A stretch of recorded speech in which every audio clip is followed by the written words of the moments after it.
This episode of the Ageless and Awesome podcast is sponsored by the Radiant Reset Hormone Detox Guide for Perimenopausal Women. As a woman in the modern world, our hormones are taking a battering. They're impacted by the food we eat, the toxins we're exposed to, such as when we eat out of plastic takeaway containers, or even worse, reheat food in them. Please don't do this.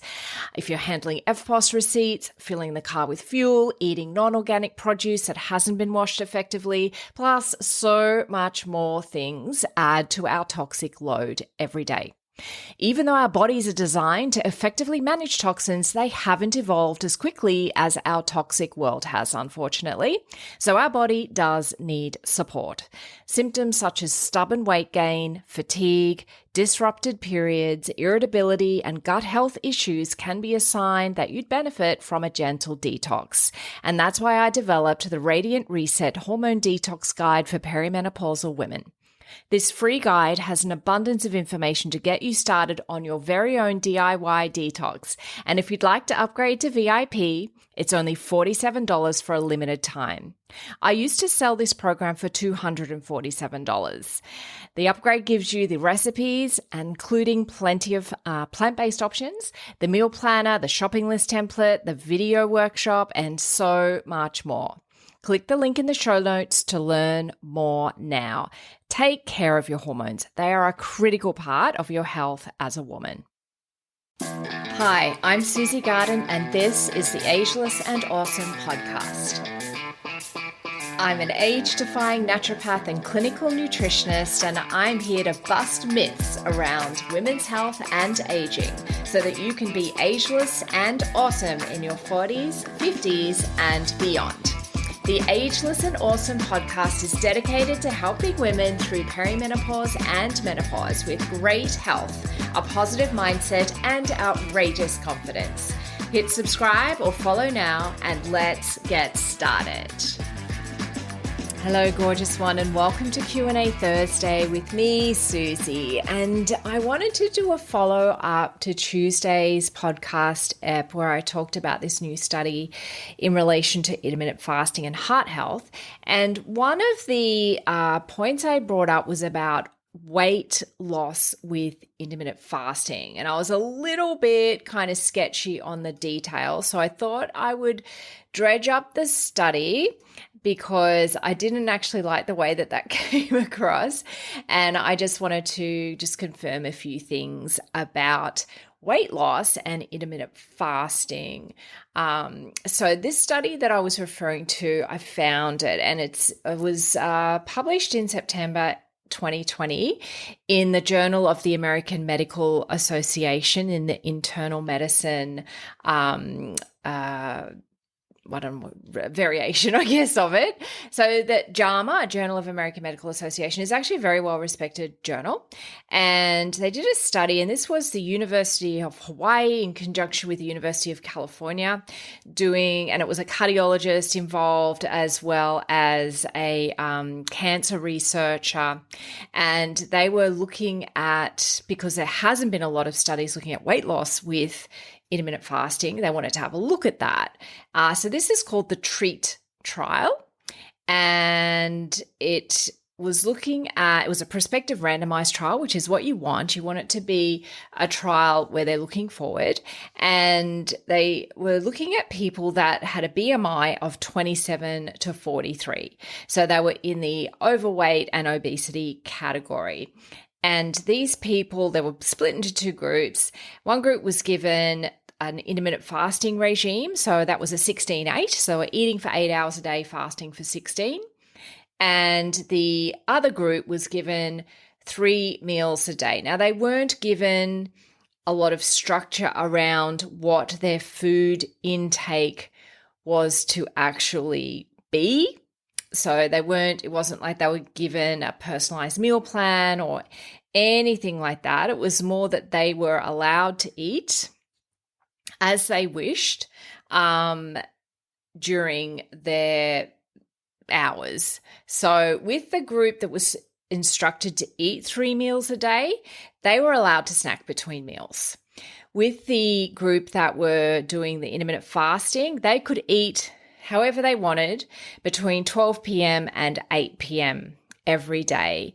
And they were to completely fast from 8 p.m. till 12 p.m. the following days, that's 16 hours, and only water and black coffee or tea were permitted outside of their actual eating window. So it's a pretty standard sort of intermittent fasting kind of setup. And it was a really interesting study for a couple of reasons, because I think they thought that there would be good weight loss in the intermittent fasting group compared to the group that were just eating normally, like 3 meals a day plus snacks if they wanted to. And what they actually found is that the weight loss between the two groups was pretty similar. And it was not much. It was pretty similar. There was the difference in weight was what they call statistically significant. So they lost around less than a kilo each. The range was 0.2 of a kilo to 1.68 kilos. So that's not really very much. This was over a 12-week period of time. So it was pretty significant. Just to give you some comparison, when I work with people for 12 weeks, I would consider between 10 and 15 kilos of weight to be pretty standard. In the group that were eating 3 meals a day and they could eat snacks, they had not really a statistically significant decrease in their weight. So around 0.68 of a kilo, and the range was negative 1.4 kilos. So sorry, 1.41 kilos of loss to 0.05 kilos of gain. So virtually nothing. And what was interesting though, and this was an unexpected finding, was that when they looked at the body composition, so when they looked at fat and muscle and bone and all of that sort of stuff, there were some pretty interesting differences. And what they found was that people doing the 16-8 actually had way more fat loss, the other way around, way more muscle loss than fat loss. And this is really important. They found that around 65% of the weight loss was actually muscle. And generally speaking, when we're looking at weight loss, you tend to get around 20 to 30% of the total weight lost being muscle, not 65% of the total weight loss being muscle. And yeah, the people that were in the other group that were eating 3 meals a day plus snacks if they wanted them had what the typical expectation was. So 20 to 30% of the total weight loss being muscle. So this was really quite a surprise. And they are now wondering, does time-restricted eating or intermittent fasting actually increase muscle loss for a reason? What is going on here? Because one of the problems when you get this significant muscle loss, and we see this a lot in those low-calorie diets, like the 1,200 calorie a day that I've often bang on about, I really hate, and the research has showed again and again and again, is that when there's this significant amount of muscle loss during a weight loss program, there is a really positive and strong correlation with weight regain in these people. So that yo-yo effect. So this is really interesting. And we don't know from this study why this has happened, why they've had a significant increase in the muscle lost when they've done these analysis. So that's another kind of avenue for researchers to go down. Now, like with any study, there are going to be limitations.